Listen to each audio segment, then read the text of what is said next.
তো ভাই একটু কথা বলা যাবে? হ্যাঁ বলেন। ভাই কি করেন? জব করি। আচ্ছা, আপনার জন্য 3টা প্রশ্ন আছে, তার মধ্যে 2টা অ্যান্সার দিতে পারলে আপনার জন্য গিফট আছে। আচ্ছা বলেন। প্রশ্ন করব। করেন। বাংলাদেশে বিভাগ কয়টি? 8টি। 8টি। আপনার উত্তরটি সঠিক হয়েছে। আচ্ছা, দ্বিতীয় প্রশ্ন, ঢাকা বিভাগে কয়টি জেলা আছে? অপশন দিব? দেন। ঢাকা 12টি, 13টি, 14টি? 13টি। 13টি। হ্যাঁ। আপনার দ্বিতীয় প্রশ্ন উত্তর সঠিক হয়েছে।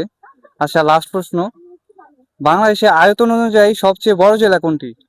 সবচেয়ে বড় জেলা কক্সবাজার, রাঙামাটি, দিনাজপুর? কক্সবাজার। সরি, এটা ভুল হয়েছে। ঠিক আছে, আপনি যেহেতু 2টা প্রশ্ন উত্তর পারছেন, একটা গিফট আপনার জন্য থাকছে নারী ফ্যাশন হাউসের পক্ষ থেকে একটি গিফট। এদিকে তাকাই। থ্যাংক ইউ ভাই।